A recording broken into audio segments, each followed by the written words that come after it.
selamat datang di webinar by Trimegah Sekuritas ya. Mungkin ini ya sesekali lah ya kita tetap melakukan aktivitas online gitu kan. Nanti di kemudian hari mungkin kita akan adakan offline event ya. Nah, oke, hari ini kita akan membahas tentang satu topik yang sebenarnya menarik. Kenapa? Karena hari ini kan ternyata Bank Indonesia masih menetapkan suku bunga BI rate itu di 3,5%. Artinya makanya ini judul dari webinar kali ini kan suku bunga akan naik, tanda tanya kan, karena belum tentu naik dulu gitu kan, tapi rasa-rasanya kok cepat atau lambat akan naik gitu. Karena kalau kita lihat di Amerika sendiri kan suku bunga udah naik ya, udah lumayan, terakhir bahkan sekali naik 75 basis point. Terus sudah begitu juga ya kita lihat ini kan suku bunga ini naik di-drive oleh kenaikan inflasi. Semakin lama inflasi rasanya juga terus menanjak nih, harga-harga barang juga kan kita tahu ya pada naik juga. Nah, cepat lambat kalau inflasi naik ya suku bunga akan naik gitu. Nah, cuman suku bunga ini sangat sensitif ya bagi teman-teman mungkin yang investasinya tuh lebih bersentuhan dengan pasar obligasi gitu. Makanya kita coba melihat ketika suku bunga ini benar nanti naik, apa sih yang akan terjadi di pasar obligasi? Bagaimana prospeknya gitu? Apakah ini justru sebuah opportunity kita masuk ke pasar obligasi? Tapi kan bagaimana strateginya? Kita harus menerapkan metode apa nih supaya kita tetap cuan gitu ya istilahnya di pasar obligasi ini. Nah, itu yang nanti akan kita bahas bareng dengan dua narasumber kita yang mungkin teman-teman juga sering lihat ya, mungkin warawiri udah ada di di media-media nasional maybe ya gitu. Nah, tapi sebelum aku perkenalkan dua narasumber kita ya, mungkin aku jelasin dulu teman-teman yang nanti ingin bertanya bisa langsung tulis pertanyaannya melalui kolom atau box Q&A. Nah, nanti pertanyaannya akan kita pilih ya. Nanti untuk acara hari ini akan dipandu oleh saya, Jogi Hoksani sebagai moderatornya. Nanti juga bisa dipilih oleh narasumber untuk kemudian dijawab. Oke, kemudian teman-teman selain webinar ini, teman-teman juga tetap bisa mengikuti update-update gitu ya, atau edukasi di pasar modal, baik itu pasar obligasi, pasar saham gitu, melalui event-event yang kita punya Trimegah, yaitu ada Market Talk, Market Update setiap Senin sampai Kamis jam 8 di live IG, ada juga Invest Talk hari Jumat ya, jam 16.30. Ini nanti ada teman-teman dari banyak lah ya, dari semua divisi ya, kita bisa mengisi acara itu, dan juga ada Clubhouse setiap Selasa dan Kamis jam 2. Jadi teman-teman bisa terus update dengan apa yang terjadi di pasar saham kita ya. Oke, nah tanpa berpanjang-panjang ria, mungkin aku langsung perkenalkan saja. Kita sudah kedatangan dua narasumber kita. Yang pertama ada Pak Fahrul Fulvian, ya. Jadi beliau adalah Chief Economist dan Head of Fixed Income Research Trimegah Sekuritas. Halo Pak Fahrul, gimana kabarnya malam ini? Halo, malam Pak. Baik ya kabarnya. Udah makan Pak Fahrul? Sudah Pak. Oke, good. Nah, yang kedua ada Mbak Ami ya, atau Bu Mariana Mardiana Marnoto. Beliau adalah Head of Fixed Income dari Salendra Capital, atau biasa dipanggil Ami ya. Halo, gimana Bu Ami kabarnya hari ini? Halo, selamat malam Pak Jogi, Pak Fahrul. Apa kabar? Sehat semua? Ya, malam Mbak. Ya, walaupun ini COVID katanya mulai naik, tapi ya kita semoga semua tetap dalam keadaan sehat ya. Gitu. Oke. Nah, kemudian kita mungkin ini tanpa basa-basi lagi, kita langsung aja coba ya, ingin mendengar gitu paparan, nanti dimulai dari Pak Fahrul, kemudian nanti dilanjutkan dari Bu Ami. Jadi sebenarnya bagaimana sih kondisi pasar obligasi kita, dan nanti prospeknya seperti apa gitu. Mungkin waktu dan tempat langsung aku persilahkan kepada Pak Fahrul, silahkan. Selamat malam, terima kasih atas pembukaannya tadi Bapak Yogi. Ya, Assalamualaikum warahmatullahi wabarakatuh. Salam sejahtera untuk kita semua. Makasih sudah hadir lagi ya di acaranya Trimegah Sekuritas. Kita sudah sama-sama ketahui ya bahwa tadi sekali lagi Bank Indonesia mempertahankan tingkat suku bunganya. Nah, itu menjadi sebuah hal yang menarik, dan sebenarnya kalau kita lihat ini udah inline ya sama kalau yang suka follow IG Live atau webinar yang biasa dilaksanakan Trimegah, itu sebenarnya udah inline dengan apa yang kita ekspektasikan sebelumnya. Nah ini key macro view yang kita nggak ubah ya dari beberapa bulan terakhir. Sebenarnya itu kondisi yang kita lihat di pasar obligasi Indonesia itu kita lihat itu ya, kalau dari sisi arah policy tingkat suku bunga, kita dari beberapa bulan terakhir itu mengatakan bahwa saat ini Bank Indonesia itu mempunyai sebuah kemewahan. Kemewahan kenapa? Bahwa kemewahan untuk tidak ngejar Fed rate hike cycle. Tapi bukan berarti nggak naik bunga ya. Bunga itu akan naik dan tetap banyak. Fed itu year to date itu sudah naikin itu 1,75%, 175 basis point. Sementara Bank Indonesia belum melakukan peningkatan suku bunga. Nah, kenapa Bank Indonesia punya luxury untuk mengambil kondisi seperti ini? Berbeda dengan tahun-tahun sebelumnya di mana Indonesia itu memiliki current account deficit yang sangat lebar. Pada tahun ini merupakan tahun yang unik karena semenjak tahun 2011 kita pertama kalinya itu mulai memiliki current account yang surplus.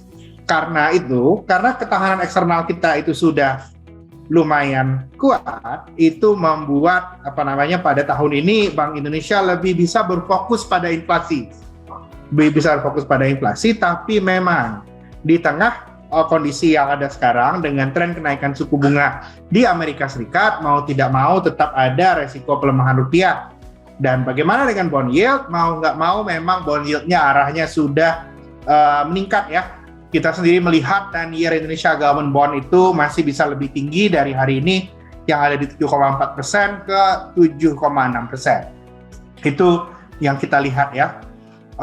Dan apalagi hal yang positif itu kalau kita lihat itu ya, ini hal yang paling segar itu barusan tadi kita bahas BI ya, BI mempertahankan suku bunga. Lalu bagaimana dengan sisi lain? Kalau dari sisi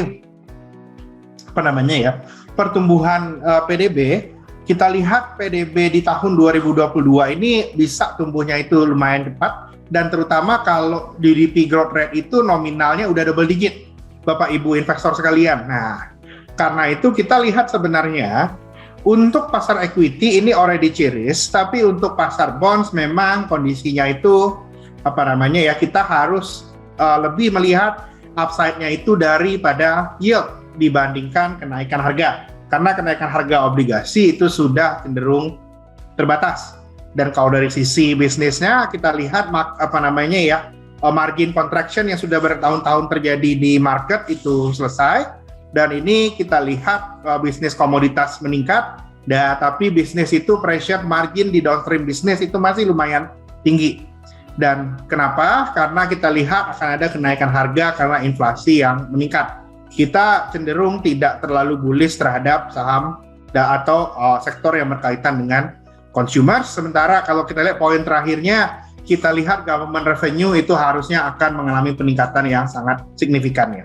Nah, bagaimana kondisi aset market year to date? Nah, ini ya kondisi aset market year to date. Karena suku bunga itu sudah mulai meningkat, hal yang kita lihat itu adalah saham itu naik 7,8%.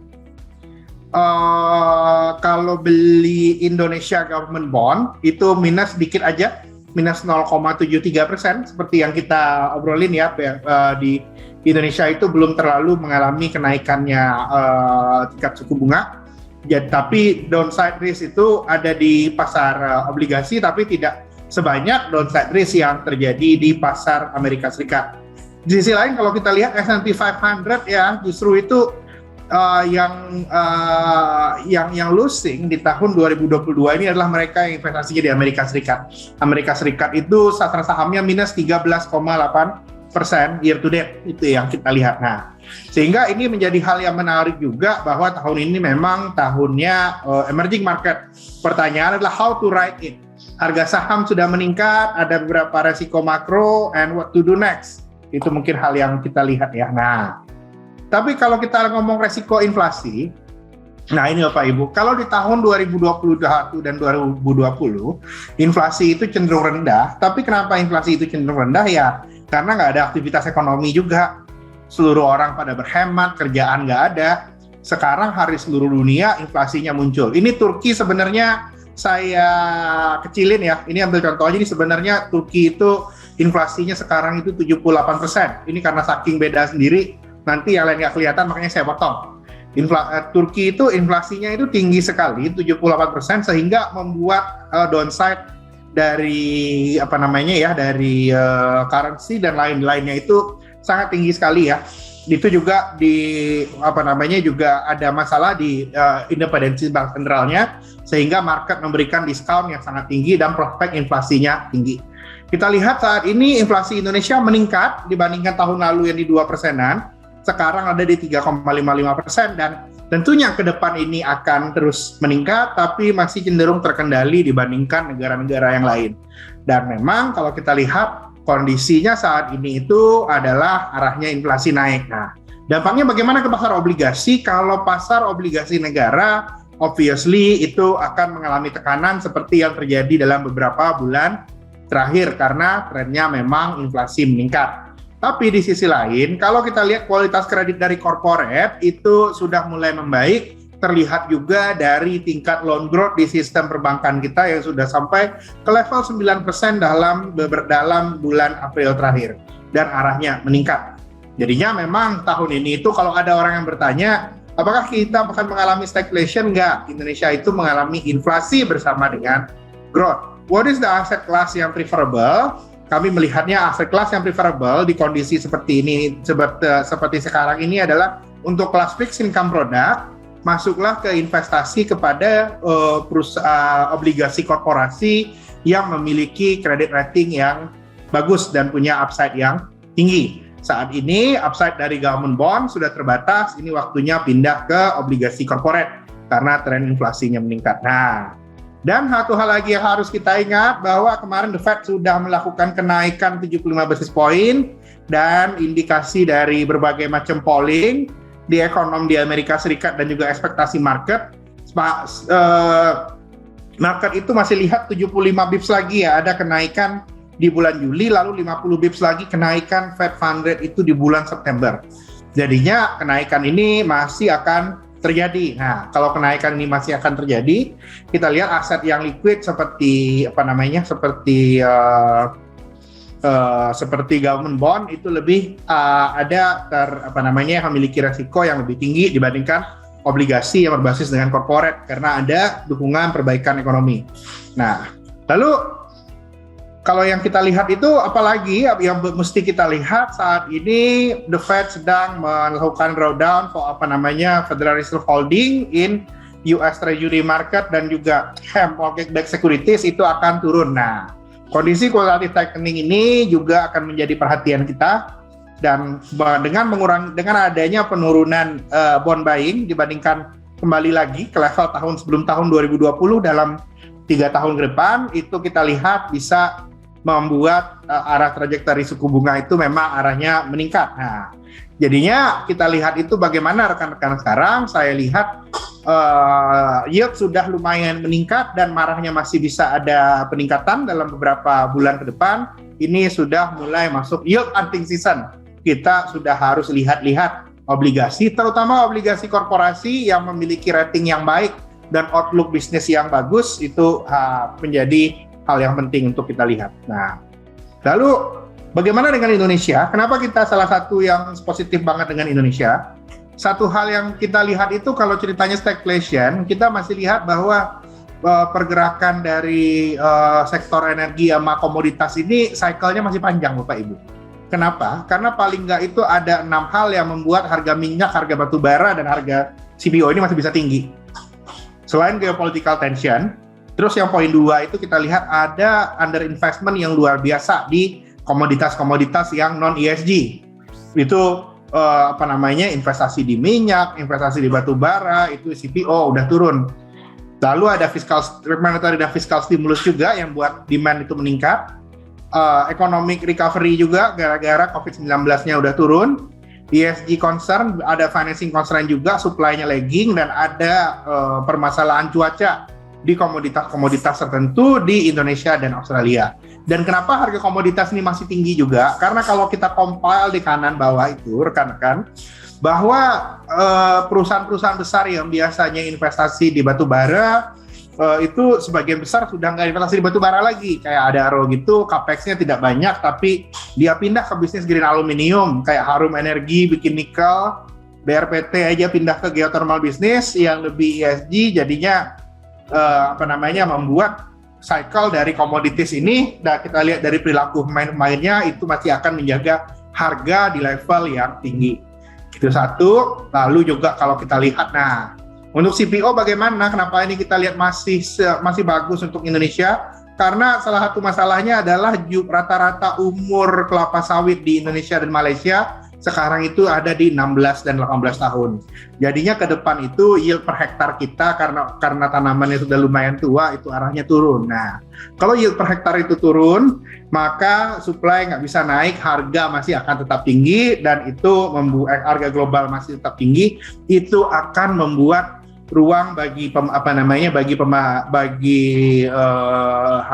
harganya tinggi, sehingga ekspor kita masih bisa tertopang. Ini yang kita lihat akan menjadi sumber pertumbuhan. Jadinya kalau untuk obligasi korporasi sektornya gimana? Saya lihat sektornya itu adalah coba lihat company-company yang exposure-nya banyak di luar Jawa dan pasar ekspor. Kenapa? Karena recovery pada tahun ini itu akan lebih terpusat di ekonomi di luar Jawa, terutama di Sumatera dan Kalimantan, karena mendapatkan windfall dari tingginya harga komoditas. Nah, tapi worldwide memang yang harus kita waspadai, Indonesia bagus, ekspektasi pertumbuhan ekonomi Indonesia tidak berubah, naik dikit, kemarin 5,3 turun lagi 5,2 flat.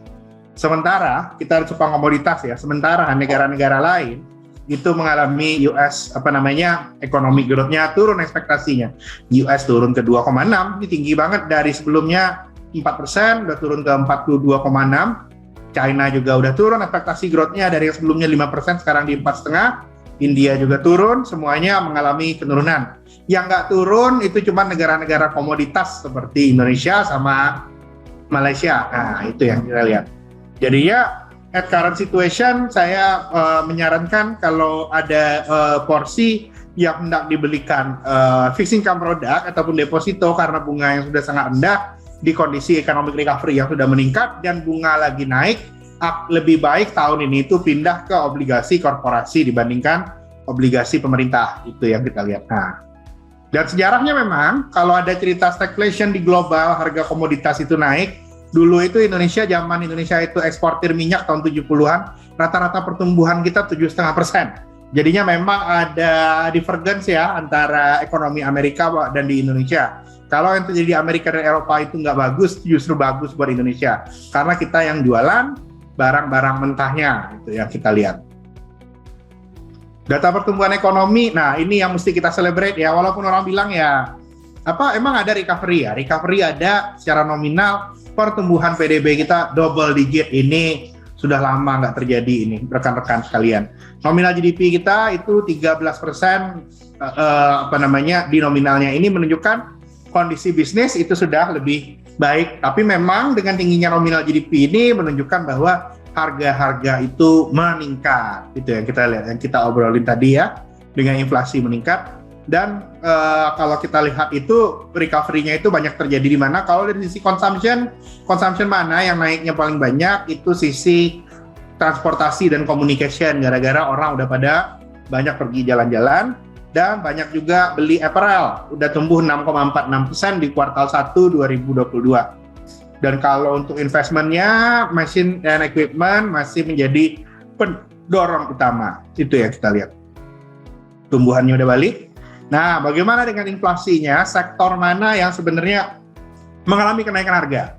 Walaupun dikatakan bahwa CPI inflation 3,5, tapi sebenarnya inflasi itu udah jauh lebih tinggi, Bapak Ibu. Kalau kita lihat itu ya sektor mining. Ini kita coba ambil data dari data PDB ya. Sektor mining aja inflation itu 50% year on year. Ini gara-gara harga batu bara, nikel dan lainnya sudah meningkat banyak. Wholesale and retail trade itu mengalami kenaikan harga rata-rata 7,6%. Jadi kalau yang mesti dihindari apa di tahun-tahun seperti ini, sektor ekonomi yang tidak mengalami kenaikan harga dan marginnya nggak bisa improve dalam beberapa tahun ke depan, itu kita lihat itu cenderung terjadi di sektor ekonomi tersier, yaitu sektor jasa. Real estate, business service itu belum mengalami kenaikan harga. Karena ke depannya kita lihat ekonomi sektor primer, terutama komoditas dan manufaktur akan menjadi leader itu ya, kita lihat di economic recovery yang ada sekarang. Nah, harga-harga semuanya udah pada naik ya Bapak Ibu. Ini harga summary aja. Year to date itu apa sih naiknya paling banyak? Ternyata harga bawang Bapak Ibu. Harga bawang udah mulai naik, harga cabai merah mulai naik ya 11% di pasar tradisional. Harga cooking oil, sama diketahui minyak goreng naik. Harga yang masih stable itu harga daging, harga telur sama daging ayam itu masih stable. Harga beras alhamdulillah masih stabil. Even kita kemarin sempat ekspor beras ke Cina, tapi memang dengan kondisi sekarang ini kita harus lebih waspada terhadap kenaikan harga pangan. Ini juga harus hal yang harus kita perhatikan ke depannya. Nah, dan juga BI itu sudah selain naikin bunga, mereka juga mereka akan menaikkan reserve requirement-nya sampai ke 9% di akhir tahun ini. Nah, lalu juga kalau dari sisi APBN, kita lihat sebenarnya tahun ini itu sudah mulai sehat. Kenapa? Kalau kita lihat itu pertumbuhan government revenue itu sudah lebih cepat ya. Kita lihatnya itu kalau baru April kemarin itu pertumbuhan di tahun 2022 ini kita sudah mencapai baru April ya 46,2% dari total target kita. Sementara untuk pendapatan non-tax revenue itu sudah 52,9% dari target. Nah, ini mengindikasikan apa? Ini mengindikasikan dampak dari kenaikan harga komoditas itu sudah memberikan dampak positif terhadap pendapatan pemerintah, sehingga jadinya ada kemungkinan, nah ini nantinya sentimen positif yang kita tunggu di akhir tahun, pemerintah mudah-mudahan bisa menurunkan suplai obligasi. Ini yang akan menjadi katalis di akhir tahun ini. Tapi itu tetap tidak pasti, yang paling pasti sekarang itu adalah yield hunting di obligasi korporasi tetap menjadi hal yang sangat menarik. Nah, apa upside dan downside risk pada tahun ini? Nah, upside dan downside risk-nya pada tahun ini kita lihat government revenue udah bagus. EM recovery di tengah stagflation, I think masih on the way ya. Walaupun IHSG memang sudah sulit naik, yang saya lihat memang kita harus butuh sedikit koreksi, tapi Indonesia tetap salah satu market yang paling baik dibandingkan tempat yang lain. Dan kita punya structural transformation yang terus berjalan. Apa downside risk-nya? Memang kita lihat downside risk-nya kita bisa kena quantitative tightening yang saat ini sedang terjadi, inflasi kita bisa naik, dan kalau ada sudden jump in oil price. Nah, conclusion-nya bagaimana? Setelah kita mengalami kenaikan harga saham yang lumayan 7,8% on average, dan beberapa saham bisa tinggi juga, ekspektasi kenaikan suku bunga itu sudah mulai kelihatan. Saya lihatnya tahun ini untuk investasi fixed income, carilah instrumen variable rate bonds dan corporate bonds yang memiliki yang punya prospek yang baik, sehingga kita bisa tetap mendapatkan yield yang tinggi di tengah kondisi yang volatile di tahun 2022. Karena itu kalau dari awal tadi kita memberikan judul dari presentasi saya ini, judulnya itu tadi belum saya ceritain, ternyata judul yield hunting season already getting closer ya. Karena itu saran saya saatnya kita bersiap-siap untuk yield hunting. Nah, kira-kira yield huntingnya nanti kira-kira mau bagaimana? Mungkin dari Ibu Ami bisa menceritakan ya. Sekian dulu dari saya, semoga bermanfaat. Terima kasih. Assalamualaikum warahmatullahi wabarakatuh. Oke, Pak Farul, thank you banget. Jadi tadi kan kalau kita lihat estimate-nya ya di awal presentasinya, jadi kenaikan BI atau suku bunga ini kan mungkin ada 4 kali lagi gitu ya kira-kira, dan untuk yield sendiri kan mungkin targetnya ada di sekitar 7,6% ya untuk obligasi pemerintah Indonesia, dan sekarang di sekitar 7,4%. makanya peluangnya tadi sebenarnya lebih ke obligasi korporasi gitu, karena memang perusahaan-perusahaan yang apalagi yang di Indonesia sebagai salah satu emerging market ini kan punya prospek yang lebih cerah lah saat ini dibandingkan mungkin di negara maju gitu ya. Perusahaan-perusahaan kan kita masih expand, jadi mereka kalau membutuhkan dana menerbitkan obligasi korporasi mungkin ke depan rate-nya bisa lebih baik, dan by nature juga mungkin obligasi korporasi juga punya ini ya, nature-nya dia lebih stabil pergerakannya, karena memang dari size-nya sendiri kan agak beda dengan obligasi negara gitu. Makanya tadi disimpulkan bahwa inilah waktunya untuk kita lebih memilih weighting di obligasi korporasi, kurang lebih gitu ya Pak Fahrul ya, untuk Iya, benar Pak.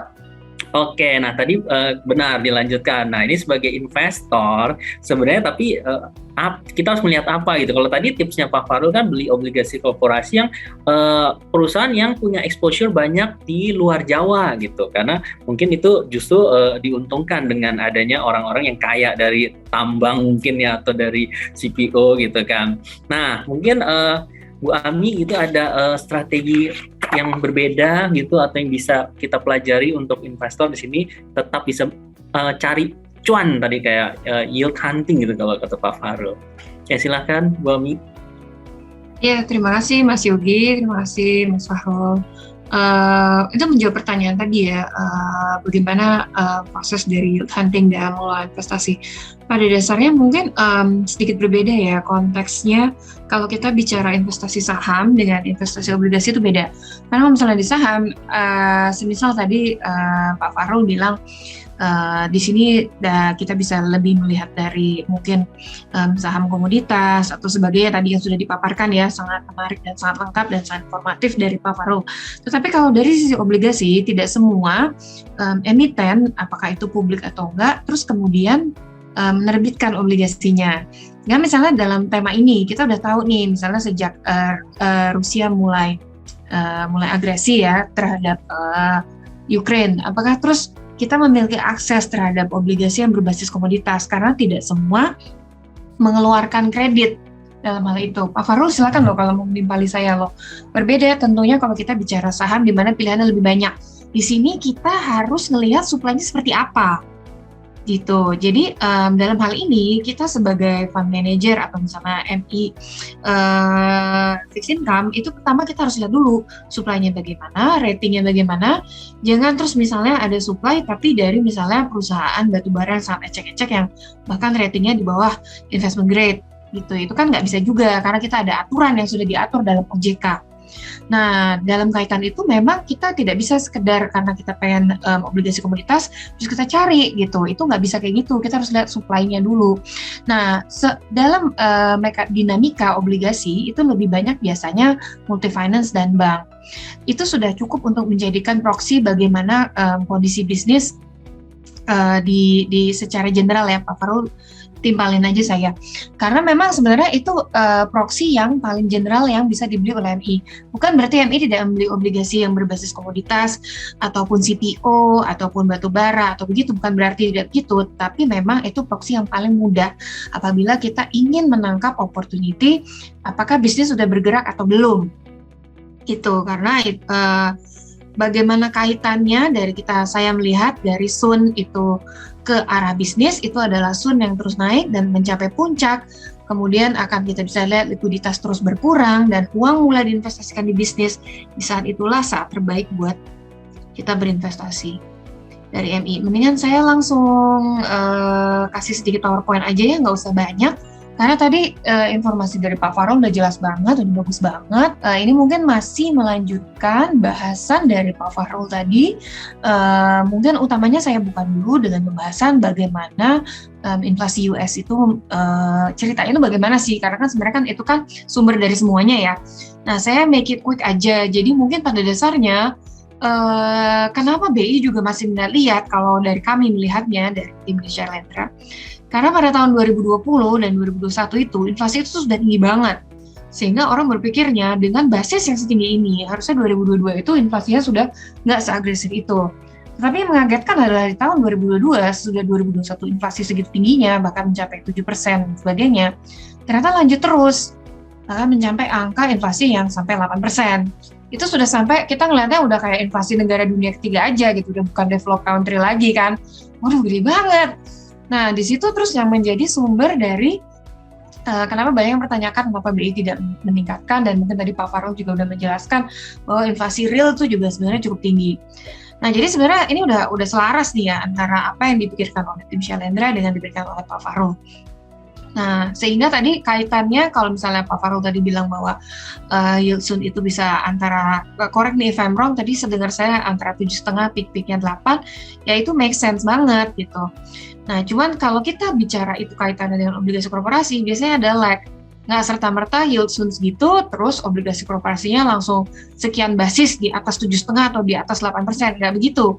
Karena obligasi korporasi harus lihat dulu bisnisnya sudah semaju apa, likuiditasnya sudah seketat apa, uang diinvestasikan ke bisnis udah seganas apa. Baru di situ kita bicara kredit yang kuponnya lebih tinggi. Nah, di sini saya tambahin sedikit bahwa mungkin beberapa kali juga Pak Farul sudah pernah menjelaskan kepada saya, karena kebetulan kami juga di Shalendra juga memakai jasa Pak Farul, ya bahwa intinya memang mungkin lebih baik inflasi dan growth yang diperlambat itu lebih cepat terjadi, karena biasanya semakin cepat tightening itu terjadi dan juga balance sheet reduction dan sebagainya, lebih cepat habis itu akan menekan laju inflasi, sehingga hal itu memang lebih baik terjadi saja, jangan ditunda-tunda. Itu correct me if I'm wrong again ya Pak Farul. Tapi kita sejalan pikiran kira-kira dengan itu. Saya langsung bahas aja langsung ke inti dari materi saya, bahwa memang reksadana yang berbasis obligasi korporasi itu memang dari sejak saya tarik tahunnya dari 1 tahun bahkan 3 tahun terakhir, itu memang mampu mengalahkan seluruh reksadana. Ini kita memakai data dari Infovesta. Di sini ini adalah indeks-indeks yang dibangun oleh Infovesta. Itu ada campuran corporate bonds, soon only, atau mix keduanya. Nah, memang reksadana yang berbasis pada obligasi korporasi itu secara persisten itu mampu beat performance dari, ini saya besarkan ya, itu mampu beat performance dari obligasi-obligasi yang basisnya soon atau bahkan mix dari keduanya. Memang lebih unggul begitu. Jadi tesis atau penyampaian dari Pak Farul tadi memang bisa dibenarkan dengan data. Misalnya kita lihat aja dari ini saya sebagai contoh aja ya, kita tidak usah menyebutkan namanya secara detail, tapi sebagai contoh misalnya nih fund di Shalendra dengan tetap premium namanya, itu secara year-to-date itu sangat signifikan. Misalnya kita bandingkan dengan yang hanya government gitu ya, itu sudah minus. Fundnya sekian, ini Infovesta Index ya, jadi ini bukan suatu kompetitor tertentu, jadi ini dia mengumpulkan seluruh fund fixed income berbasis government bond sama seluruh fund fixed income yang dicampur. Nah, itu memang reksadana berbasis korporasi itu bisa beat baik dari indeksnya sendiri ataupun dari fund dari kami, dari Shalendra. Seperti itu sih pembahasannya, semoga cukup informatif gitu. Atau bisa juga pakai grafik, kalau dilihat dari grafik juga ya memang beat terus dari Infovesta Index itu.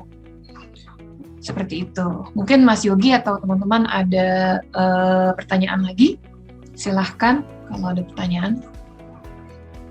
Oke, jadi tadi kan memang ditunjukkan ya datanya dari Bu Ami bahwa kalau kita terlihat jelas di situ bahwa Infovesta yang corporate bond index atau indeks obligasi korporasi itu ternyata outperform ya, lebih baik dibandingkan dengan yang government bonds ya.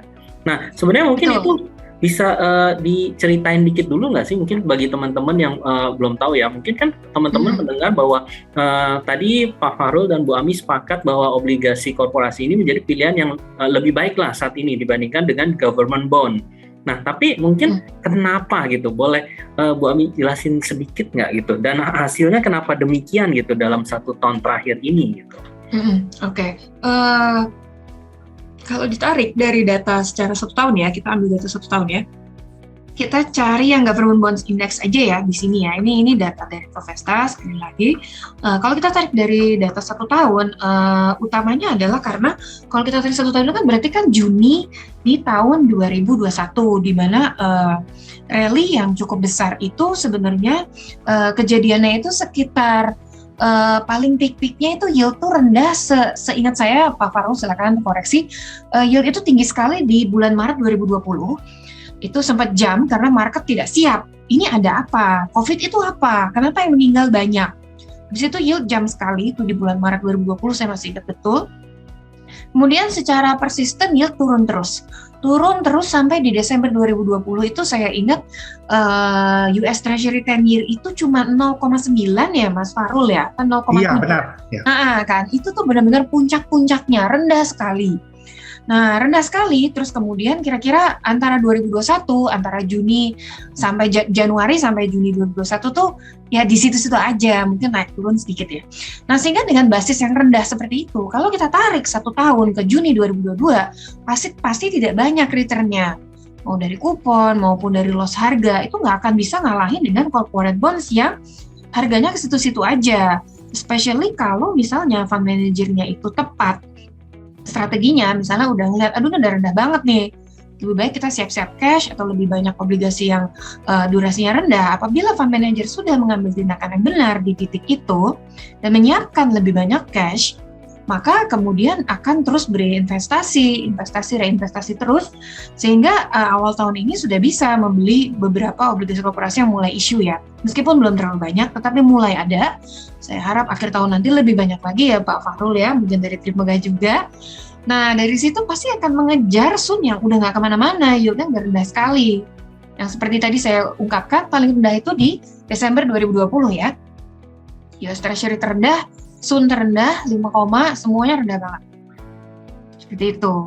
Oke, Bu Ami. Kalau tadi aku timpalin lagi ya, kayak misalnya kan sempat untuk perusahaan-perusahaan ini menerbitkan obligasi baru dengan rate yang lebih baru, yang which is kan artinya kalau suku bunga naik ya berarti dia punya rate juga lebih tinggi, which is lebih good kan. Nah itu kan ada jeda gitu, nggak langsung mereka menerbitkan dalam ya berbondong-bondong tiba-tiba butuh duit terbitin banyak gitu kan. Nah ini bagaimana nih strategi Sailendra untuk menangkap, maksudnya kayak kalau misalnya sekarang kan tentu kan sebagai pengelola fund kan kita harus tetap istilahnya muterin duitnya lah ya gitu kan.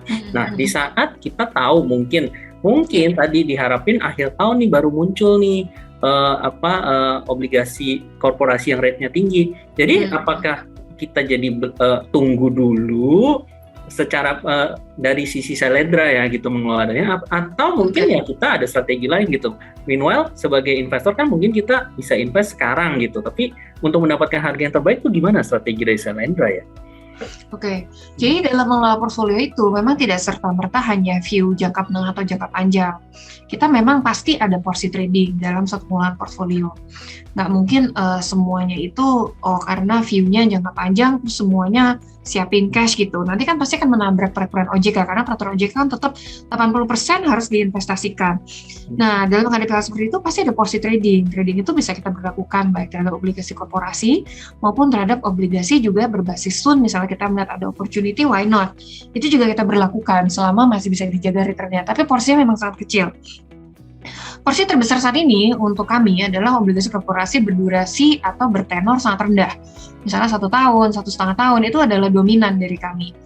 Nah, dengan demikian, apabila kita melihat ada suatu opportunity obligasi korporasi jangkanya agak panjang, jarang-jarang terbitin, tahu-tahu dia terbit karena dia lagi butuh sekarang, karena bisnisnya udah mulai jalan, nah itu kita berlakukan. Tapi untuk sementara, duit parkir itu mostly kita taruh di obligasi korporasi yang bertenor ataupun berdurasi sangat rendah. Seperti itu, jadi kita tidak melanggar, kupon tetap dapat, juga ada porsi trading tentu dijaga agar volatilitasnya tidak ganas, karena ini memang bukan fund berbasis untuk volatilitas tinggi ya, untuk fund-fund tujuan korporasi, obligasi korporasi. Nah ya itu, gitu. Tapi bukan berarti kita nggak beli, sekarang udah beberapa ada orang kebutuhan bisnisnya muncul, dan kita sudah mulai berlanja perlahan-lahan. Oke, tentunya dengan experience panjang dari Sailendra Capital ya, even tadi ada porsi tradingnya pun itu di situ sebenarnya bisa menangkap peluang profit juga ya, trading dengan porsi yang tepat dan timing yang tepat ya. Oke, kalau misalnya aku sebelum nanti kita masuk ke Q&A dari audiens ya, aku mau nanya dikit nih ke Pak Farul. Kayak sebenarnya kan Pak Farul kalau misalnya kita tahu kan ya suku bunga Amerika tadi udah naik cukup banyak ya, 1,75 basis point gitu, 1,75% gitu dari titik terendahnya, sedangkan kita belum. Sebenarnya kayak antara suku bunga Amerika dengan Indonesia gitu, ada nggak sih kayak aturannya, pakemnya atau gapnya yang membuat sebenarnya kita jangan sampai terjadi outflow loh dana dari Indonesia masuk, akhirnya melihat di Amerika lebih menarik gitu dalam tanda kutip sehingga keluar outflow. Nah, ada nggak sih kayak pakemnya, dan apakah itu mungkin terjadi gitu dengan kita menunda-nunda kenaikan suku bunga gitu? Kalau kita lihat terkait dengan outflow karena menunda kenaikan suku bunga, saya rasa sudah terjadi ya di pasar obligasi. Tapi memang saat ini itu kalau kita lihat itu ada ini ya, saya coba membaca suasana hati Dewan Gubernur Bank Indonesia kita.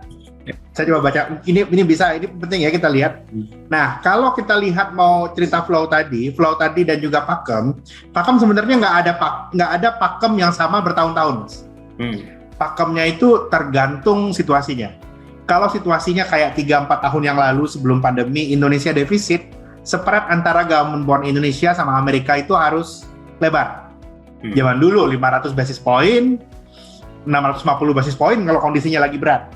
Sekarang kondisinya itu kalau kita lihat itu ya dengan current account yang udah surplus, itu udah bisa di bawah 500 basis point. Kayak sekarang spreadnya hanya 430 basis point, saya rasa juga kalau terjadi koreksi nggak akan sampai ke 500 basis point lagi. Karena saat ini neraca berjalan kita yang defisit bertahun-tahun itu sudah menjadi surplus. Nah itu. Sekarang ini kalau kita lihat, nah gimana sebenarnya, ini saya coba membaca situasi hati dari Dewan Gubernur kita. Saya itu sebenarnya lihat itu seperti gini, bahwa untuk mempertahankan urgensi, untuk mempertahankan currency, itu tergantung seberapa butuh kita sama flow, ya kan? Kalau kita bilang sebenarnya tahun ini kita nggak butuh flow. Asingnya masuk nggak banyak, kita equity sempat 7.300, terus juga bond yield kita turunnya nggak banyak, indeks government bond index kita juga turunnya nggak terlalu banyak. Jadinya di kondisi sekarang kalau kita udah surplus, pada dasarnya kita nggak terlalu butuh dengan flow itu pada dasarnya sih kita lihat. Nah, nggak terlalu butuh pada flow itu, tapi pertanyaannya kalaupun mau naikin itu harus ngejar the Fed-nya cepat banget atau enggak. Nah, itu yang sebenarnya pertanyaannya ya itu lebih tepat adalah bukannya BI jadi naikin atau enggak, cuman mau seberapa banyak. Nah, cuman habis saya hitung-hitung ini Mas, ada sebuah tren yang kalau bond yield itu udah steady di atas 3% untuk US Treasury, udah atas 3% kan. Saya lihatnya kalau mau aman, Indonesia itu tidak perlu naikin rate secara agresif kalau current account surplus kita ini udah harus surplus nih, kita udah nggak bisa cerita defisit lagi. Harus 1% di atas PDB surplusnya. Itu yang kita lihat sekarang. Sekarang itu, nah terakhir itu baru 0,3% itu Pak Yogi. 0,3% harus 1%, berarti dalam beberapa kuartal ke depan harus triple current account kita untuk menjustifikasi keberadaan Indonesia di tengah US Treasury yang di atas 3%. Jadinya kalau surplus kita tebal ya memang asing more flow, kita juga nggak peduli. Itu hal yang harus dicapai. Nah, akankah itu tercapai? Itu yang sekarang itu saya lihat menjadi kegamangan dan hal yang mesti dilihat, diperhatikan tiap hari. Apakah kita arahnya udah benar? Dan ini juga yang saya lihat itu akan menentukan seberapa kencang juga kenaikan suku bunga kita. Karena itu BI itu sangat hati-hati untuk membahas hal ini. Karena memang kita di persimpangan jalan antara naikin banyak atau naikinnya sedang aja, tapi arahnya pasti naik nih. Itu yang sama kita lihat. Kalau Bapak Ibu nanti lihat neraca perdagangan kita di kuartal 3 ini habis bulan 6, bulan 7, bulan 8, bulan 9 harga batu bara masih tinggi, berarti kita nggak butuh naikin bunga sebanyak itu. Dan tapi kalau ternyata harga batu bara turun, trade kita nggak bisa surplusnya sebesar itu lagi, kita bisa mengalami koreksi. Karena itu saya bilang itu bahwa apa tantangan tahun ini? Di tahun 2022 ini di dunia investasi bagus saja tidak cukup. Nah, itu gimana itu Pak? Biasanya bagus itu kita dihargai, kan ini ternyata bagus saja nggak cukup. Surplus saja nggak cukup, harus 1% dari PDB. Itu yang kita lihat. Oh, berarti justru itu kalau saya sebagai investor justru saya jadi clear banget nih. Oh, berarti patokannya angka itu ya, dan saya bisa pantau angka itu. Kalau dulu kan mungkin cuma nebak-nebak doang naik atau enggak gitu ya. Iya. Jadi kalau aku sih lihat patokannya current account kita bisa berapa nih. Tadi sih Pak Ferry udah bilang kita bisa surplus kuartal 2. Wah, saya gembira nih. Kalau perlu 2% tuh PDB surplus, marketnya jadi bagus. Oke, ya kita berharap bisa kita tetap surplus lah ya, mengambil keuntungan di tengah adanya disrupsi global inilah ya. Oke, thank you Pak Farul, Bu Ami. Kita coba masuk ke Q&A ya, masuk ke pertanyaan. Ini aku pilih pertanyaan yang pertama nih dari Abdullah Emir Pramudiani. Nah, ini ini tentang resesi. Apakah dunia sedang menuju ke resesi? Kalau ya, kapan dunia memasuki resesi gitu? Resesi kan artinya mungkin pertumbuhan 2 kuartal berturut-turut negatif gitu ya. Dan apakah kasus COVID, nah ini yang sedang meningkat kembali itu akan memberikan dampak pada makroekonomi kita? Mungkin boleh Bu Ami view-nya tentang tadi? Mungkin kalau makroekonomi lebih baik Pak Farul aja kali ya. Pak Farul, oke, boleh Pak Farul silahkan. Nanti kalau Bu Ami boleh. Ya. Tadi kalau kita lihat chart, tadi Bu Ami juga udah ngasih sebuah chart yang menarik. Biasanya itu memang inverted yield curve itu followed by recession. Saat ini pada dasarnya itu market sudah ready, resesi akan terjadi di kuartal 3 tahun 2023. Nih aku jadinya share saya rasa ya. Nih aku share deh. Emang aku sorry aku tiba. Nih aku share sekali ya tadi. Oke ya. Coba aja share waktu itu tadi ada chartnya dari Mbak Ami. Nah. Mau dari mana Rul? Yang ini ya? Nah iya benar yang ini. Nah itu dia. Iya. Nah itu recession itu yang tahun 99 ya. 99 yield-nya inverted, tahun 2000-an recession. Terus 2006-2007 inverted, habis itu kejadian lagi 07. Nah ini satu ini ya hal yang paling menarik itu sebenarnya sebelum kita bahas 2022-2023 ya Mbak Ami. Mbak Ami ingat nggak 2019 itu yield itu inverted? Ingat. Itu seakan-akan yield itu memprediksi akan ada COVID. Kemarin sempat 2022 awal juga lagi, Ro. Iya benar. Iya kan? Ya itu keajaiban yield curve ya. Saya nggak tahu tuh. Yield curve itu saya seakan-akan ini saya lihat udah inverted 2019 apakah memprediksi COVID? Kalau yang aku lihat itu kalau kata Adam Smith itu tangan gue, Bro. Tangan gue benar. Seakan-akan itu already telling something. Dan biasanya memang kalau sudah ada yield-nya inverted itu memang kita udah harus ready 2023 ada resesi. And it is a common thing ya, itu yang kita lihat. Dan kalau ada resesi, kita harus... kalau resesi Sun kan turun kan, Bro? Sun kita turun sih. Yield-nya. Sun kita turun, itunya naik. Dikit, tapi abis itu turun banget. Iya, abis itu turun banget. Shock dikit gitu kan, abis shock dikit turun banget yield-nya. Iya. Dan memang, nah ini kenapa saya katakan ini udah masuk yield hunting season, karena itu. Followed by tightening, nah ini cerita Mbak Ami ya, dari saat Mbak Ami ini, followed by tightening, tapi setelah resesi itu terjadi, akan ada loosening yang lebih cepat. Sehingga aku lihatnya ya window kita untuk yield hunting buat teman-teman yang suka menabung itu hanya mulai dari sekarang sampai tengah tahun depan. Itu poinnya yield hunting, nggak terlalu banyak. Setuju. Nah mungkin kalau sebagian teman-teman itu ada yang ngerasa itu trading saham itu gold-nya itu ya gold period-nya itu 2020 akhir sampai 2021 akhir. Itu golden period kan. Mau beli apapun gampang. 2022 udah mulai sulit. Sekarang golden period itu mulai pindah untuk ke obligasi korporasi. Kira-kira kayak gitu kita lihatnya. Memang akan ada resesi, tapi itu dia after resesi tightening the Fed ini akan selesai. Ketika tightening the Fed ini selesai, bunga turun. Itu yang harus kita antisipasi ke depannya. Kira-kira seperti itu, Pak Yogi. Oke, berarti kalau misalnya tadi saya mengutip untuk pemain saham gitu mungkin boleh divert sedikit ke lebih yang fixed income gitu ya.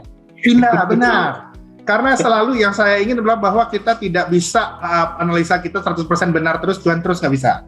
Kita harus pindah aset kelas. Yang udah cuan kemarin, main sahamnya sekarang beli reksadana dari Shailendra. Kira-kira kayak gitu. Ya betul, Shailendra pendapatan tetap premium ya, karena itu yang mostly tetap premium. Yang invest di high quality ini, investnya itu harus di high quality corporate bond. Nanti itu bisa dicek, Mbak Ami bisa jelaskan. Di high quality corporate bond dengan dengan yield yang bagus dan juga dengan tenor yang aku bilang ya mesti masuk durasinya gitu Mbak. Ya betul. Jadi nggak terlalu panjang nggak terlalu pendek ya. Bukan berarti karena kita udah ngebet terus kita beli obligasi yang panjangnya sampai 10 tahun, 7 tahun. Nggak berarti seperti itu juga karena kan kita juga harus mempersiapkan tahun-tahun ke depan kalau misalnya yieldnya udah peak. ya bukan berarti terus itu hal yang terbaik kan. Jadi kan kondisinya harus terus diputar gitu. Iya, benar. Oke, Kemudian juga mungkin melanjutkan ya tadi ya, itu apakah ada study case, misalnya obligasi PTX gitu, itu bagus, why gitu, dari kacamata Shalendra itu bagus yang tadi disebut quality premium bonds gitu misalnya, ada nggak study case? Jadi dalam nilai hal tersebut itu ada banyak layer yang perlu dilihat. Yang nomor satu tentu pasti fundamental dong, fundamental nggak mungkin kita nggak lihat ya, pasti kita semua pelaku pasar di pasar modal di Indonesia pada pintar-pintar, milenial juga akses informasi juga banyak, dari IDX juga informasi seluruh laporan keuangan juga gampang diakses. Itu pasti nomor satu itu dulu.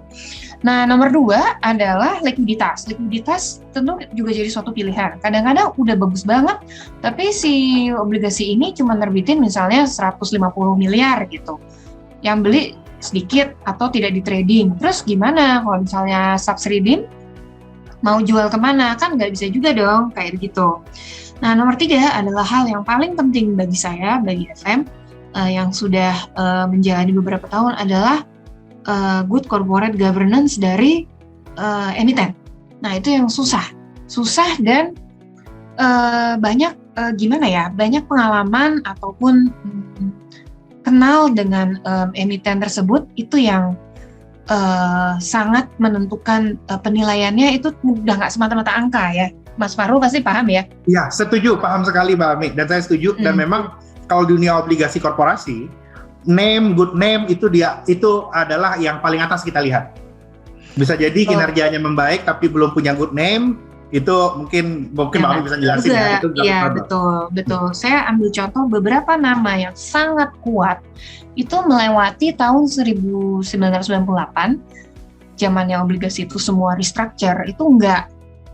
Saya kasih contoh itu Indofood, terus Grup Astra, itu melewati tahun 98 tanpa gagal bayar. Jadi mungkin teman-teman semua, kalau misalnya ada IPO nama Grup Astra atau Indofood, ya ampun yield udah kemana, kupon udah kemana, ini masih aja rendah banget. Ya of course, karena jam terbang segitu baik, nama yang segitu terbukti, terus juga karena udah segitu bagusnya ya, juga masuk ke universe dari investor-investor luar. Nah itu, jadi likuiditasnya juga dalam, udah semua faktor masuk di situ. Seperti itu sih contohnya. Oke. Mbak Ami, ini mungkin aku tadi ya melanjutkan yang kayak pertanyaan Erasmus Humanika nih. Ini bagaimana tingkat itu bisa mempengaruhi besaran kupon kayak gini, maksudnya mungkin ada emiten yang ratingnya mungkin sama gitu ya, misalnya A- gitu, tapi selisihnya bisa gede gitu. Itu somehow apakah ya tadi karena GCG-nya atau mungkin ada faktor lain gitu? Iya betul. Emang betul. Selain GCG, likuiditas juga. Likuiditas kalau misalnya likuiditas ngaruh banget. Misalnya emang kita lihat rekapnya, tradingnya cuma kecil, isinya cuma kecil. Ya kita kan istilah kata kita beli, berarti kita harus HTM. Itu kan kita pasti minta premi dong di atas. Oh berarti ini duit kita parkir terus nih, nggak bisa ngambil opportunity lain nih. Mesti hold to maturity. Ya pasti kan kita premium dong. Dari situ, kalau kita ngomong GCG kan udah berat banget nih ya, pasti Mas Fahrul ngerti ya, itu kita bisa panjang sekali, nanti udah konteksnya udah bisa kemana-mana. Tapi kita ambil yang gampang dulu deh, meskipun GCG memang salah satu faktor yang sangat penting. Likuiditas itu, buat investor retail itu sangat penting. Likuiditas seperti apa? Jualnya gampang nggak? Jualnya susah? Iya, itu benar. Jangan ini juga, jangan asal tinggi juga. Nah ini dia.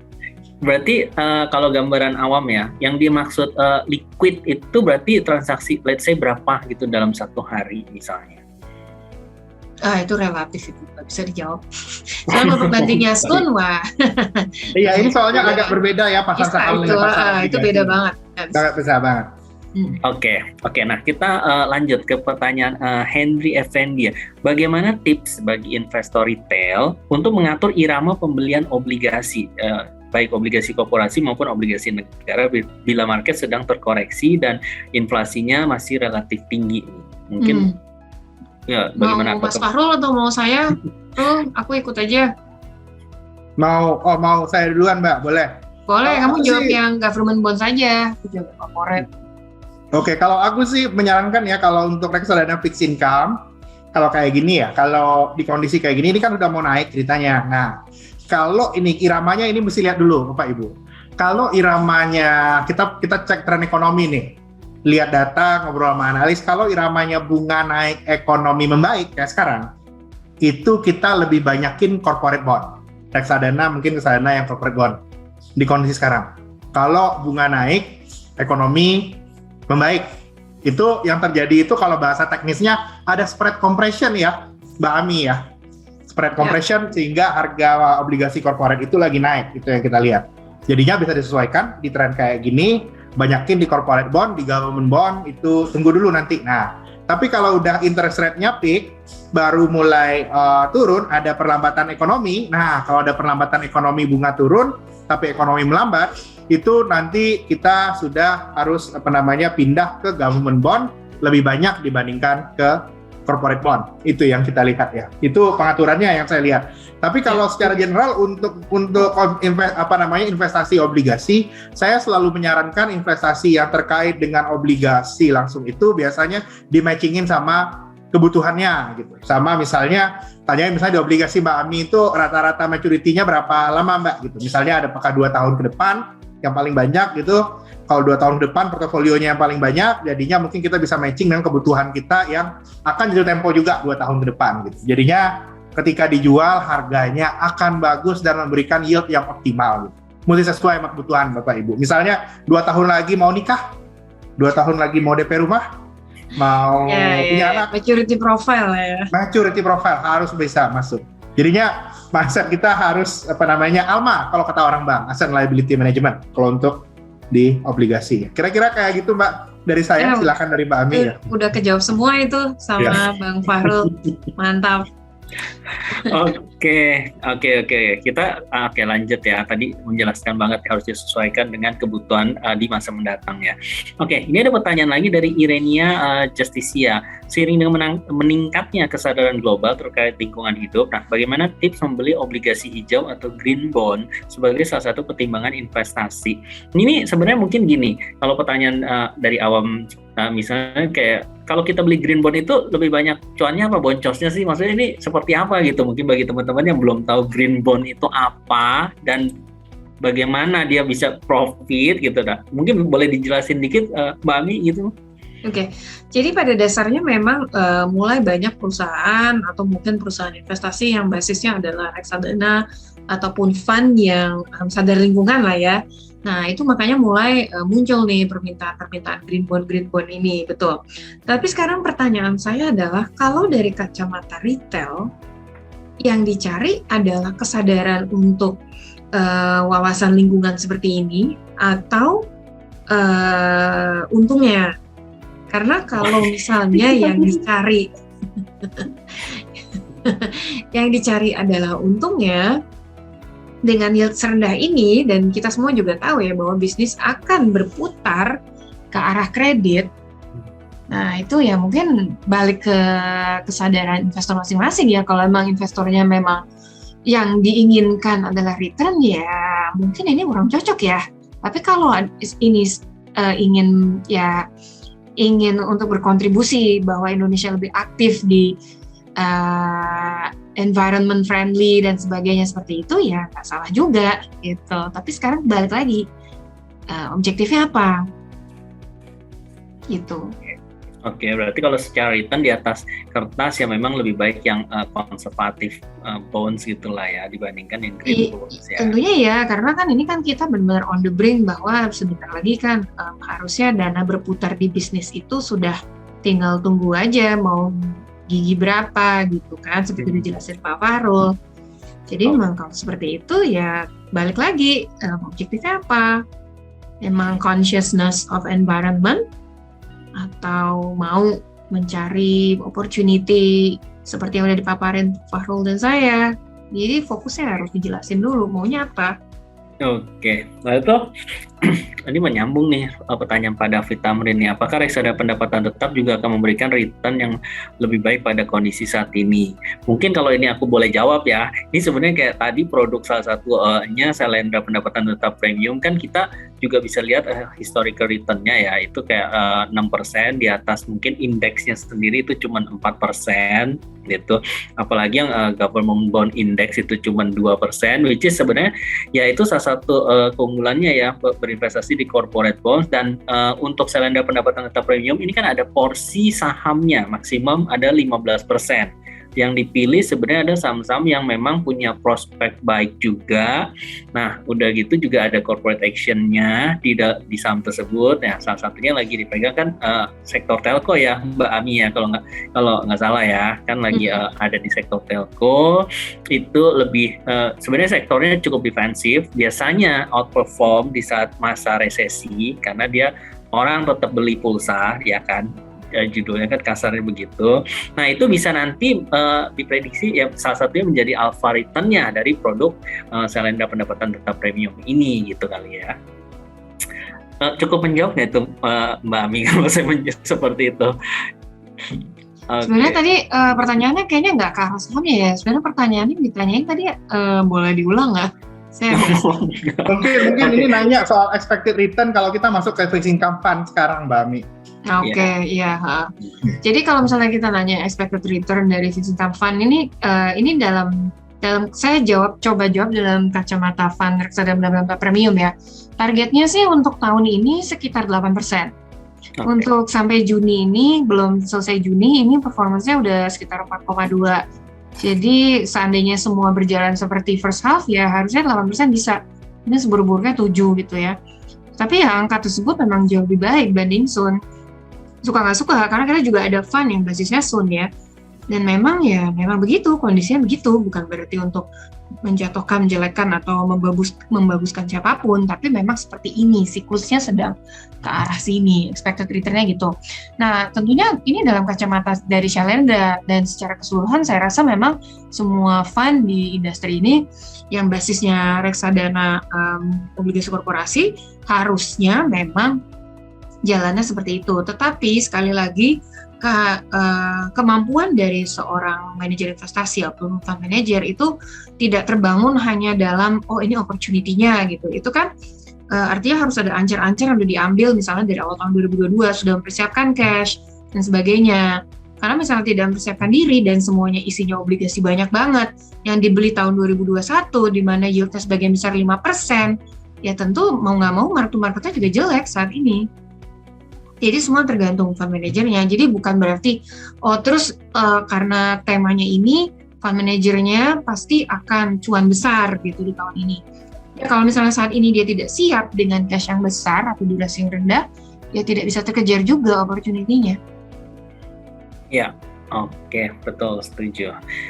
Oke. Ini aku ada pertanyaan dari Adi Surya ya. Ini untuk Pak Fahrul. Sebenarnya korporasi mulai berlomba-lomba mencari pendanaan di pasar obligasi. Mulai terasa. Bagaimana insight Pak Fahrul? Obligasi sektor mana yang akan menjadi buruan bagi investor nih? Obligasinya sektor apa gitu ya tadi pertanyaannya. Kalau terkait obligasi ini kita harus lihat itu bukan hanya sektor, ini agak berbeda dengan saham. Tadi Mbak Ami udah jelaskan. Tergantung supply-nya Pak. Suplai obligasi itu saat ini paling banyak itulah sektor perbankan dan multifinance. Jadinya kalau untuk portofolio kita mau nggak mau itu pasti ada. Nah, dan itu juga mau nggak mau itu riding the recovery juga ya. Apa namanya? Sektor perbankan dan multifinance. Nah, proxy. Ya, proxy to recovery itu udah kejadian. Nah, setelah itu nanti setelah adanya kenaikan ini, saya sih sarankan selain kita beli di obligasi yang terkait dengan multifinance dan perbankan, saya lihat obligasi pada selective manufacturer itu akan lumayan memberikan return yang bagus. Selective manufacturer ini apa? Kayak yang sering saya bahas di investment seminar kita, bahwa basic industry akan balik lagi ke ekonominya ke Indonesia. Nah, basic industry ini cuman kebanyakan, ini kebalikannya nih.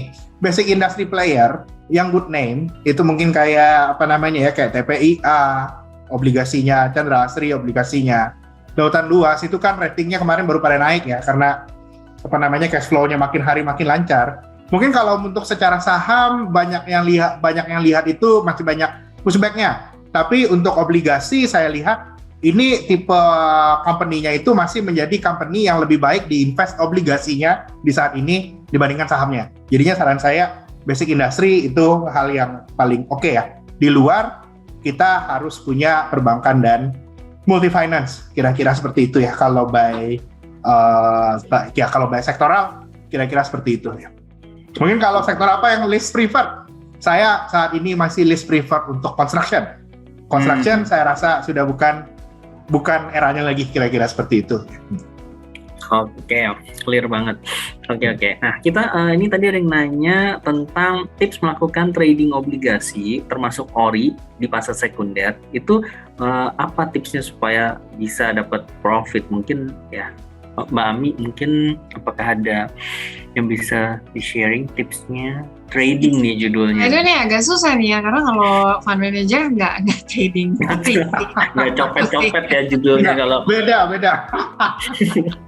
Mungkin ini pemain saham nih. Iya. Nah, iya, rata-rata ini biasa main saham. Cuman kalau saya biasanya yang ngasih tahu, ketika kita akan masuk ke reksadana obligasi, itu saya lihatnya itu mindsetnya udah harus agak berubah.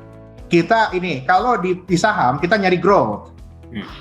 Ketika kita masuk obligasi, kita preserve something. Kita sudah ada, kita sudah puas dengan ini, kita simpan. Kita simpan dengan yield yang jauh lebih tinggi dibandingkan yield deposito. Itu targetnya. Itu ya, kita lihat. Kalau mindsetnya masih growth, ya. Nggak perlu, sorry, gue potong rule. Mindsetnya masih growth. Ya, kalau mindsetnya beneran masih growth, masih pengen yang resikonya tinggi, kayak kita lihat tadi kan, bahwa investasi di obligasi itu volatilitasnya jauh lebih rendah kan dibandingkan saham. Ya memang kenaikannya ya nggak bisa diharapkan kayak saham, karena tujuan di sini protection. Ada namanya itu protection, kita masuk ke yang investment grade dan dan terjaga gitu. Jadinya memang mindsetnya itu kalau kita lihat yang sudah berhasil di pasar saham 2 tahun terakhir, uangnya sudah terakumulasi dengan baik, ini waktunya kita mulai memprotek apa yang sudah kita capai. Di kondisi market mungkin pasar saham yang ada tantangan bunga naik dan lain-lain, dan opsi yang salah satu yang paling baiknya adalah saran saya belilah di reksadana yang tapi dalam kacamata kondisi di mana uang itu siklusnya akan lebih ke arah bisnis seperti yang tadi Farah udah jelasin, trading ini akan jadi semakin lebih susah ya, beda sama misalnya pas yield masih turun dan turun. Yes, benar. Dan kapan aja sih is easy gitu kan, kita tahu ya paling Desember pasti everything is going to be flowery gitu kan. Nah itu memang banyak nasabah retail basisnya wealth management ataupun sekuritas yang basis seperti Trimegah ya, yang nasabahnya mungkin ada semacam market makernya ya untuk memfasilitasi orang-orang yang ingin trading 10 year, 15 year, 20 year. It's true memang, tetapi dalam kondisi seperti ini, I don't think ini pengulangan 2020 atau 2021. Jadi sudah beda. Ini bukan saat yang tepat untuk melakukan hal itu. Bukan berarti ini tidak mungkin, tetapi lebih susah. Timingnya semakin susah. Bukan berarti nggak ada opportunity ya. Saya dan Farul tidak bilang tidak ada opportunity. Bukan, tapi lebih susah. Ya kalau Anda jago banget silakan. Itu susah banget. Iya, setuju Mbak Ami. Kalau saya boleh ceritain itu kayak gini Bapak Ibu. 2020 dan 2021 pasar keuangan kita kan terutama jadi liquid banget ya.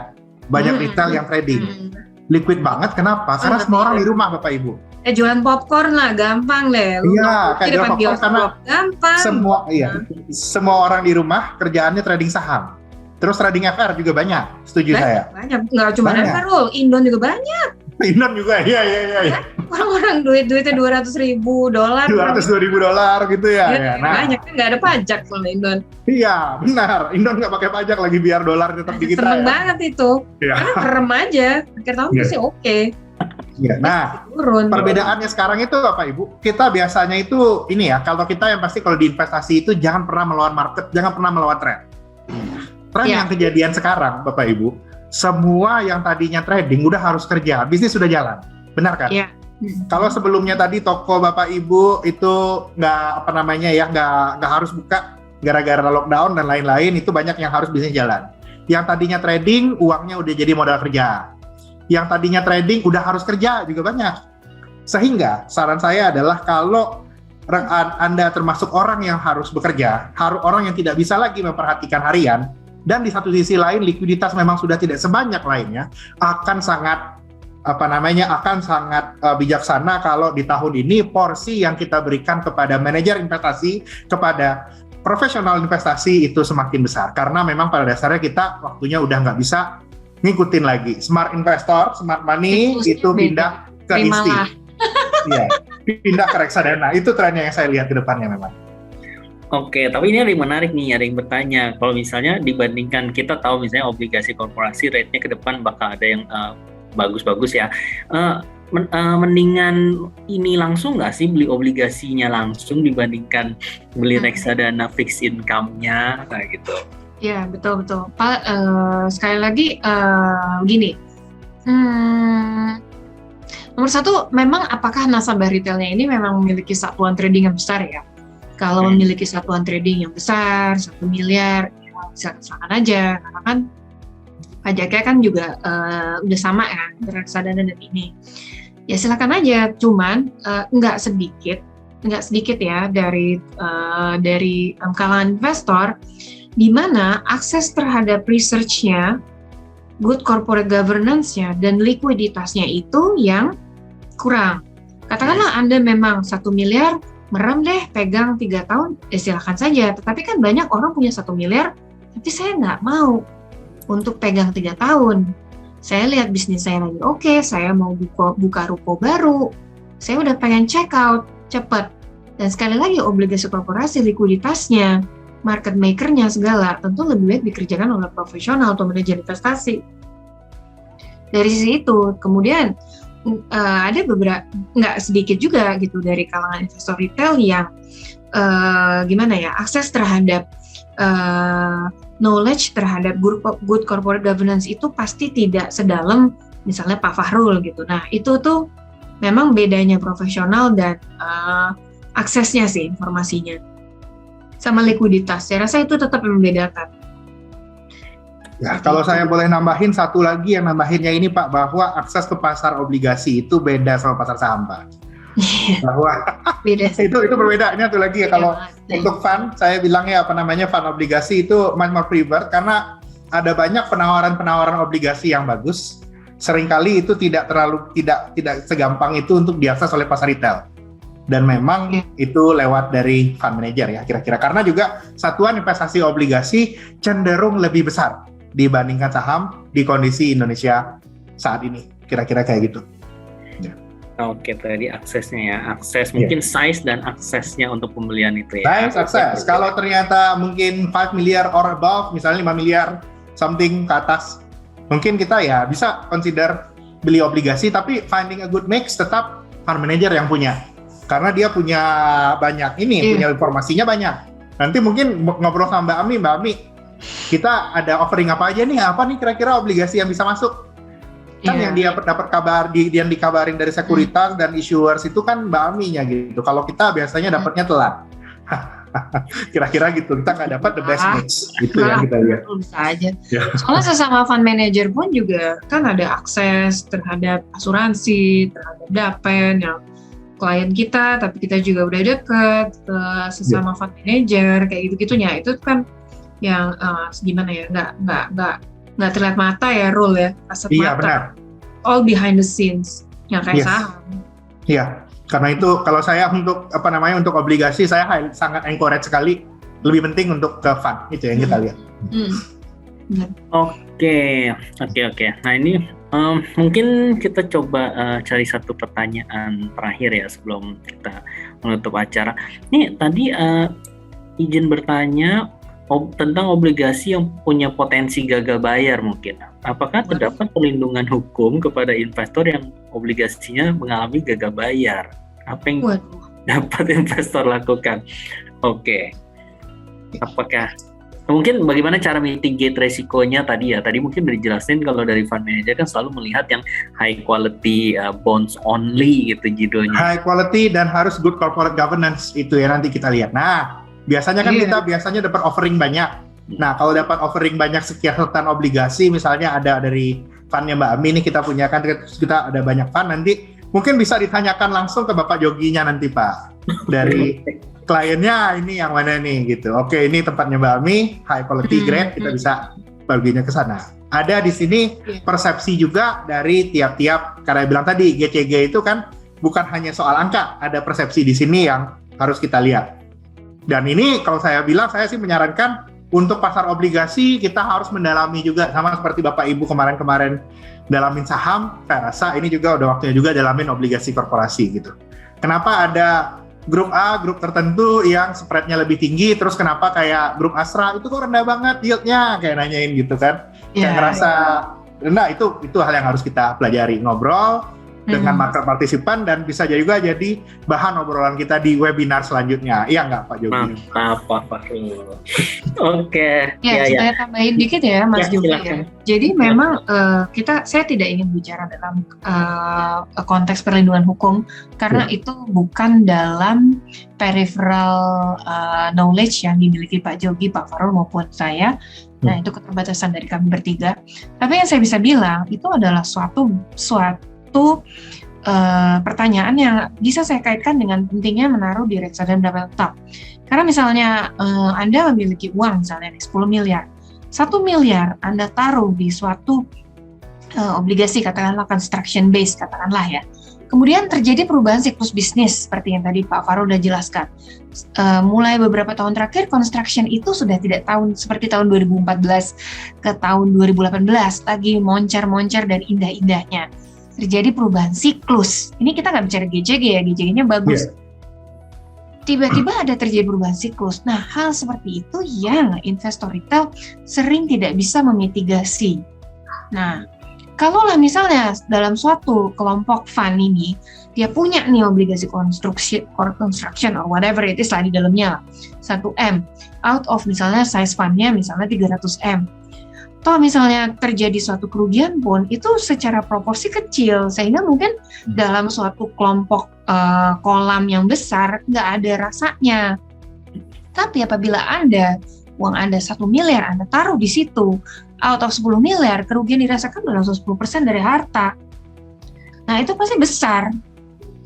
Makanya kenapa tadi memang benar untuk dalam universe-nya fixed income itu memang paling aman memang di reksadana, memang reksadana pendapatan tetap selama ada nyaman dengan risk dan return-nya artinya. Oke, jadi memang tadi karena memang reksadana itu merupakan satu, yaitu diversifikasi yang sudah terstruktur gitulah istilahnya. Jadi kita tidak, sebagai investor retail mungkin yang size-nya tidak terlalu besar, ini justru sangat memudahkan kita nih ya untuk bisa langsung mendapatkan mungkin ya obligasi-obligasi yang bagus gitu, yang mungkin mahal, tapi ini justru kita bisa beli dalam bentuk receh gitu kan. Apalagi kita bisa belinya online lewat aplikasi Trima ya kan. Tinggal pencet bisa. Dan seringkali justru kalau misalnya mitigate risiko di emiten ada sesuatu, biasa kan yang punya akses lebih cepat itu justru ya fund manager ya, karena dia kan didahulukan bisa langsung datang misalnya ke emitennya, dibandingkan kita retail, kita mau cari tahu ya belum tentu semudah itu kan untuk kita langsung berkunjung ke emitennya. Makanya salah satunya makanya justru ya inilah cara beli reksadana ini merupakan salah satu the way out bagi kita investor retail untuk ya membeli sesuatu yang bagus dengan lebih mudah dan lebih size lebih kecil gitu intinya ya. Nah mungkin tadi udah menarik banget ya webinarnya dari awal sampai akhir, kita udah paham benar. Jadi sebenarnya di saat kedepannya ya kita agree bahwa suku bunga itu soon or later pasti naik lagi gitu kan, dan juga memang potensi-potensi resesi ada di luar sana. Nah, di Indonesia hopefully kita harga komoditi bisa tetap tinggi, sebenarnya itu bisa membuat trade balance kita ya surplus, sehingga itu bisa menjaga kondisi lebih stabil. Tapi intinya kita melihat bahwa resiko-resiko ini kan terutama akan punya damage mungkin lebih di high aset kelas yang lebih beresiko, misalnya di equity atau di saham gitu kan. Makanya ada baiknya kita juga mulai mendiverse gitu dan atau meningkatkan weighting di investasi kita, terutama di fixed income. Fixed income yang seperti apa? Jelas tadi yang basisnya lebih ke obligasi korporasi. Nah, obligasi korporasinya seperti apa? Itulah yang menjadi pilihan-pilihan Sailendra ya. Di produknya itu Sailendra pendapatan tetap premium, ya itu reksadana fixed income yang di dalamnya kita juga terbukti ya setahun terakhir yieldnya lebih tinggi dibandingkan dengan mungkin indeksnya atau peersnya gitu ya. Oke, mungkin ada statement terakhir dari Pak Fahrul atau Mbak Ami untuk menutup webinar kali ini. Siapa duluan, Mbak? Ini jagoannya dulu lah, Pak Fahrul. Aduh, Mbak Ami bisa aja nih ya. Nah ya, mungkin kalau Mbak ketahui kita udah melakukan sebuah webinar ngomongin soal bunga naik. Nah ya benar. Nah kalau bunga naik, kita lihatnya ini. Mungkin saya nambahin aja, kalau bunga naik, trennya kalau bunga naik, pertumbuhan ekonomi naik. Itu sebenarnya kalau kita lihat itu yang bakalan mengalami kenaikan yield yang material banget itu government bond.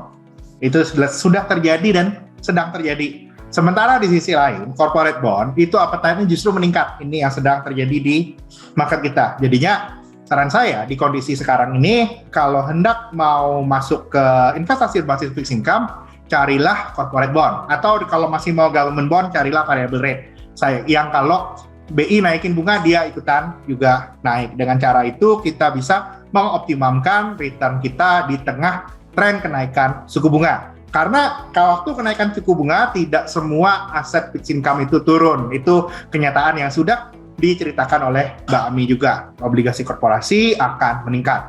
Jadinya saya lihat ya bahwa di setiap siklus ekonomi selalu ada opportunity baru. Karena itu ke depannya jangan pernah ketinggalan ikut konten-konten dan juga seminar-seminar yang diberikan oleh Trimegah ya. Kira-kira seperti itu. Oke, thank you Pak Fahrul. Luar biasa. Ada closing statement? Iya ada. Ya jadi memang sebenarnya ini susah ya. Jadi apa yang saya omongin tuh kadang-kadang kesannya saya ngekor Pak Fahrul, tapi memang saya ngekor Pak Fahrul. Ya jadi memang sejalan dengan itu memang mungkin bagi seorang investor retail memang mungkin selalu bertanya-tanya kesempatan apa yang harus diambil, dan memang terutama bagi investor retail yang menyukai trading dan sebagainya, bahwa harus mempercayakan dana terhadap suatu manajer investasi apapun itu ya, manajer investasi apapun itu yang memang Anda sudah menjadi langganan. Memang kadang-kadang itu adalah suatu keputusan yang tidak dapat dihindari, terutama dalam perputaran atau perubahan dari siklus bisnis seperti yang sudah dipaparkan tadi.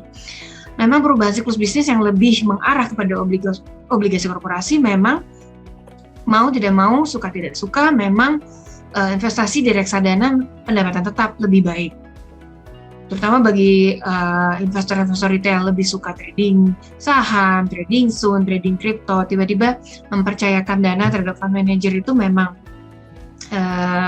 lebih sukar memang. Tapi ya memang seperti itulah. Seperti dibilang Pak Fahrul tadi, siklus bisnis itu berubah dan ada opportunity di setiap siklus bisnis yang baru. Opportunity-nya mungkin berbeda dengan sebelum-sebelumnya dengan custom kita.